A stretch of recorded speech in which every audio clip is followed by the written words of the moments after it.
let's move on to our honored judges, if they have any questions or feedback on the project. Sure, I'm happy to take a first stab at it if that's okay with my fellow judges. Sure, please. Right. Well, thank you all for presenting this interesting opportunity. And while I recognize there's probably a need for such a digital bank in this region, I think it's very, very important to present, especially when you go out to raise capital, which is obviously the ultimate aim of this exercise. You go out and talk to investors to keep in mind certain things. And again, in no order of importance, and as Loredana said, this is not a criticism, it's just critique, should I say. The things investors would like to hear, or how you couch your language and position your opportunity in a way that makes it more investor ready. So I'll give you a few, I've made a few notes whilst you guys were talking. So I'll just walk through them as you know, I was writing them down. Nadia talked about, you know, setting this up as easy to use as ordering groceries. I think that is good. That is a nice way. I mean, when you're coming up with a new opportunity, the ease of adoption by a customer, it cannot be overemphasized. You could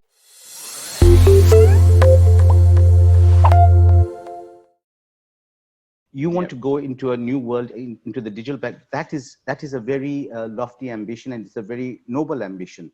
But you need to do a bit more thinking through of how you bring this to the market, because there'll be many loops and hurdles, and who you partner with, how you position. That's assuming you're not building in the technology yourself that can handle this. So if you are doing that, that's a separate thing. I don't know. And because, and again, I think Mr. Creamy, I made notes. You said, because again, you repeated, we're not looking for high-tech intellectual clients. So it means you are going to focus on this particular cohort or this particular sector of the market. And those people are not sophisticated, I agree. And a lot of them, you know, I mean, if you start charging them, you know, or whichever bank charges them, I mean, the biggest problem with them is that they get paid $100 after a month. $20 gets eaten up by bank fees. And those poor guys probably end up on the other end just remitting 75 after a month's work. That is the problem with these people. Now, if you can tell me, you know, by the time $100 is wired from them, the recipient on the other end gets $99.5, now you're talking. Now I'm listening. Okay.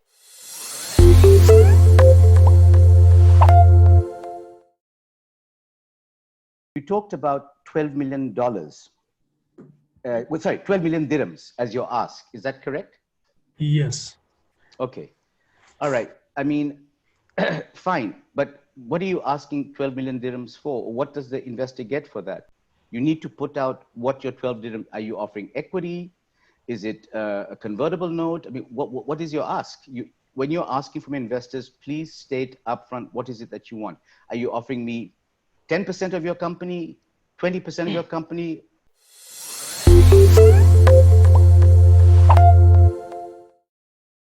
Thank you very much, everybody. Loredana, can you hear me?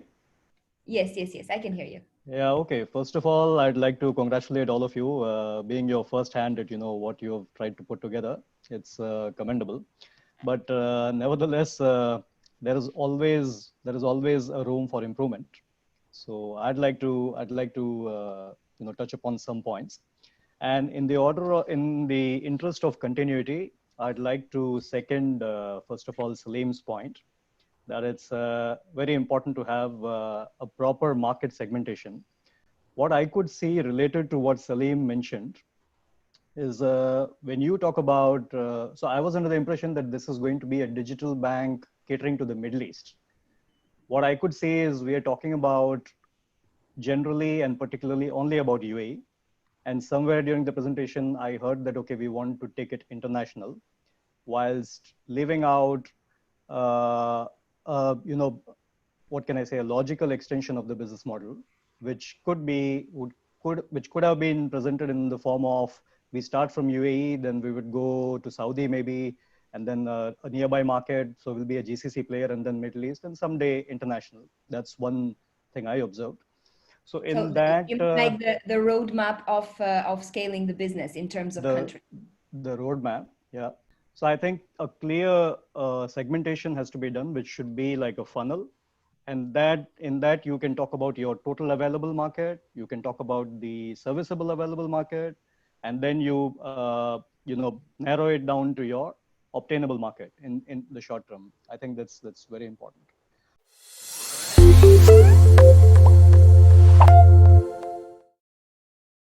Something which is a gap in the market, which is a subscription model, right? So whilst you're talking about transaction related service fees, you're talking about transfer related service fee.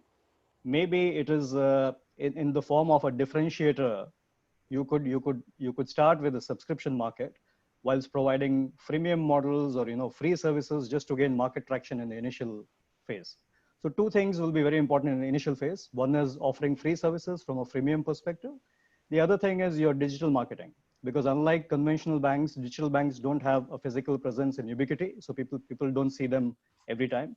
So your digital market campaigns and, you know, your spend on that, Nadia, will be quite important. So these two things.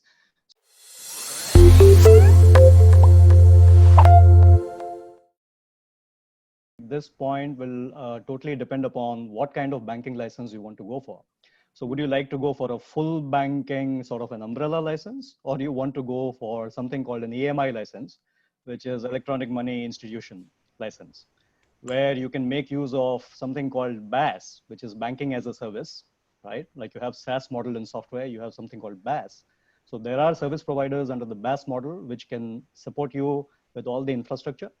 Now, if you were going for a full bank license, then definitely you will need your own sort of system, your you know, your servers, your IT team, your own large team on compliance, marketing. So you will need all that stuff. So a physical presence will be required if you're going for an umbrella bank license. But it's very costly to go for that, and I think you also will then need to your raise of 12 million dirhams may not be sufficient, because to have a full banking license, you may need to show a capital of at least $10 million to my knowledge.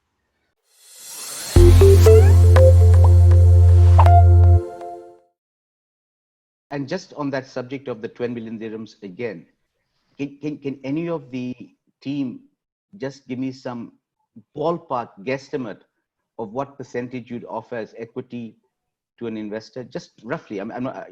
This is, you know, just this is a virtual, you know, sort of demo day, as it were. So I mean, I'm not going to hold you to it, but I just want to walk you through some reasoning. So if could anybody offer how much equity you're prepared to give an investor for the 12 million, which is so about congratulations, Guy. It looks like Salim is deeply interested in investing. So he wants to know how much equity.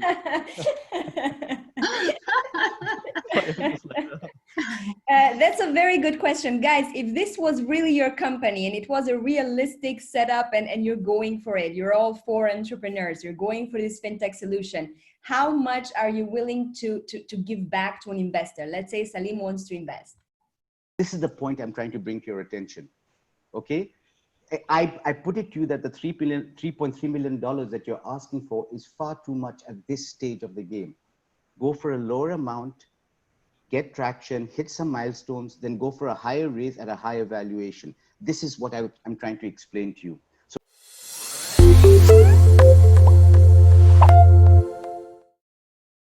So in startup financing, there's a concept where you can raise money without diluting your equity initially. So you can either issue, like my fellow judge said, that, you know, could it be a convertible note? In that case, you're not diluting your equity initially.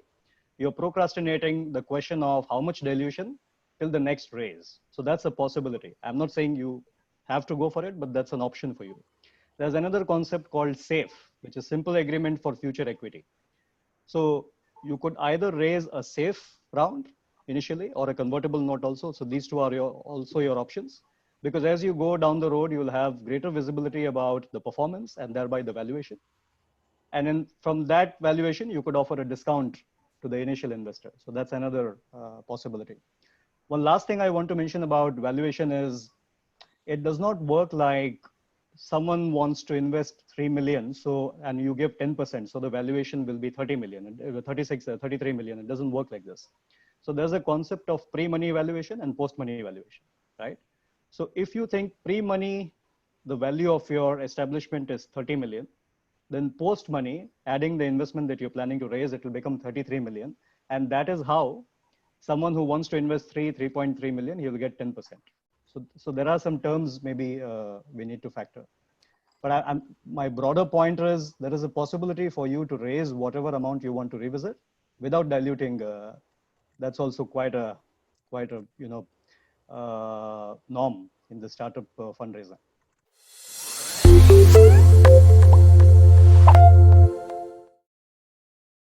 I'll give you an example. If there were two entrepreneurs doing exactly what you're doing, and you're both asking for 12 million dirhams, right? And Lulwa, you said 10%, right? And the other one, and say I even accepted that, right? And the other entrepreneur was a serial entrepreneur that's done this 20 times before, and he asked for 5%. I'd probably go with him even at a higher valuation because you price in the experience in that. So I'm just walking you through the mindset of investors, how they look at different things as a way of an example. Okay, I hope that's helpful as well. Very helpful. Whilst we are on this topic about team, I have one more feedback for the team here. Typically, keep it coming. So typically, in my sense, for a strong team to be successful from a digital bank perspective, you will need to have someone who is very strong in banking per se. When I say banking, the core of banking, right, which is where you earn your money from. So which is your lending and making money out of it. As far as my sense goes, almost all the digital banks as of now in the UAE, they have not reached that stage where they've started lending on this online platform. So they're just modes of opening your bank account and doing some transactions online, right? So that's a sweet spot, that's a gap, right? But in terms of the team, coming back to the team point, it would make a very good team if you have a mix of specialists with long experience in banking. I would say finance and technology, preferably fintech, legal compliance and risk because it's a highly regulated segment. Marketing, of course, because being a digital bank, marketing will be very important, second to none. And the last piece that I feel could come in very handy in differentiating you from other competitors would be if you can have in your core team someone who is a specialist in e-marketplaces. Because at the end of the day, a digital bank is an e-marketplace. You're having all the suite of your services online. You know how to roll out the discounts. You know how to woo the customers. You could have credit card grade of perks, loyalty programs, so a lot of things. So an e-marketplace sort of experienced core member could be a huge add-on. So that's one feedback I have. Great.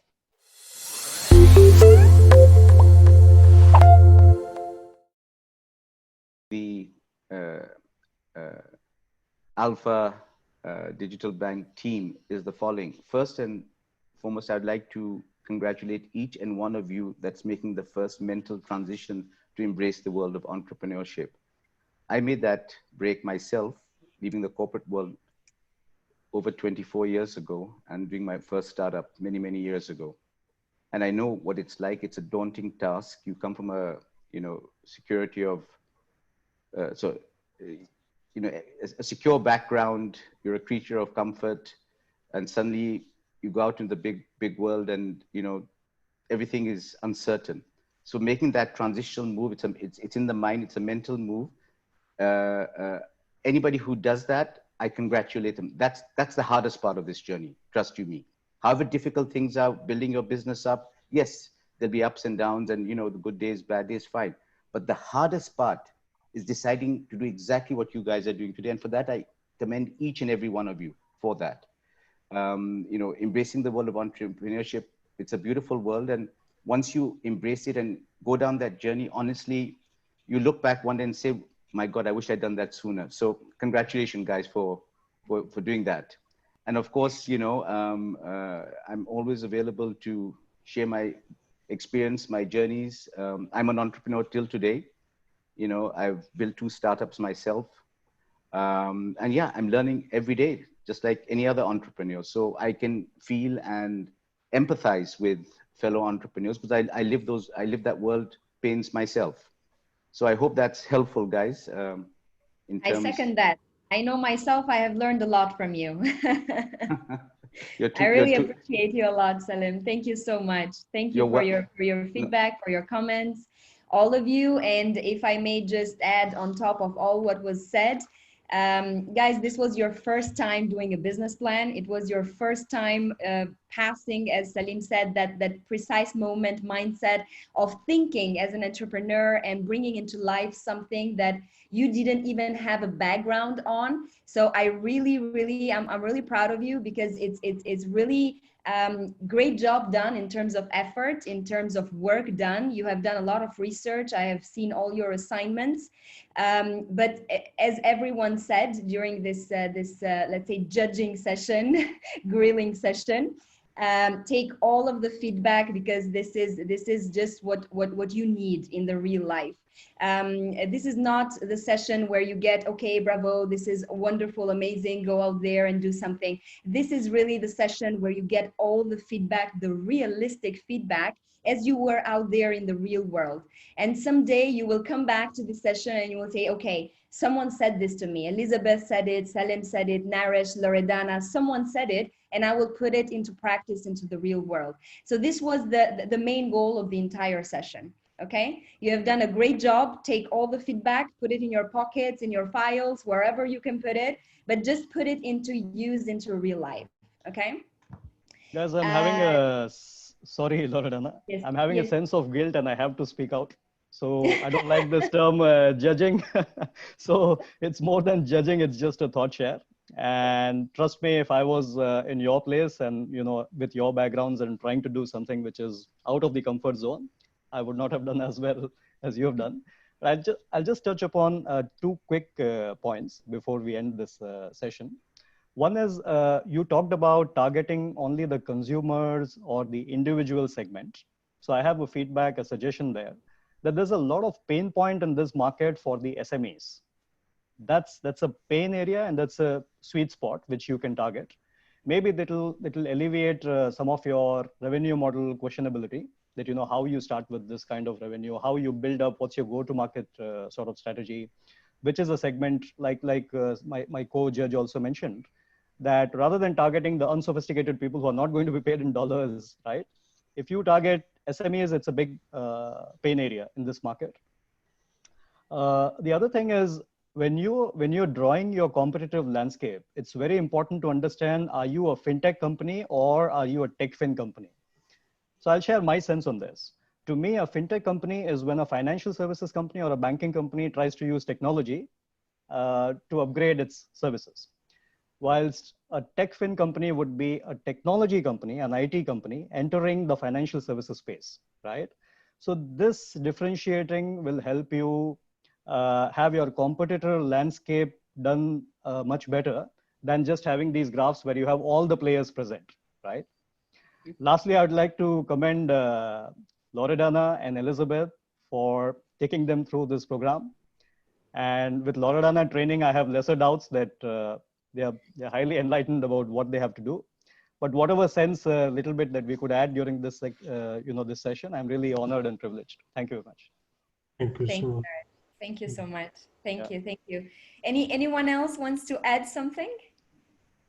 We just How want to did you thank find all the it? judges. I think it's been really valuable feedback, and this is precisely what one needs to hear, where all the gaps are, and sort of room for improvement. And I want to thank Loredana and Nicole for helping us through this journey. It's been amazing working with you guys, and of course all the team members as well. So thank you very much.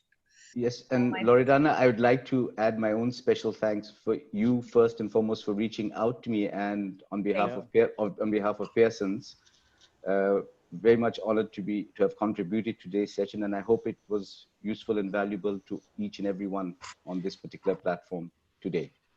My pleasure, Salim. Thank you so much for participating, to both Naresh and Salim, and thank you all you guys for the effort you have put into the project. I hope during all this journey you have learned a lot and you put it into action out there in your organization, in your startup, in whatever you do in life. Okay. So thank you so much, everyone, for participating, and all the best. Keep in touch. Please connect with everyone. Keep your relations and everything open. And I hope to hear good news and excellent achievements in the fintech space from each and every one of you. So Good luck, Nadia, Team when Alpha. your bank is open, let me know. I'll send you my e-documents for. We're gonna make it. Salim, nice to know you. Sure. Definitely. My pleasure. Yeah, I mean, for any of you, I'm available on LinkedIn under my name, Yeah. Salim Hassan. So as spelt here on the thing. So feel free to reach out if you choose to, and otherwise we can always connect via Loredana. Thank Sure. you so much. Awesome. Thanks. Thank All you. right. Thank you. Have a good day. Bye bye. Have a great day, everyone. Thank you so Bye. much. Thank you. Thank you very much.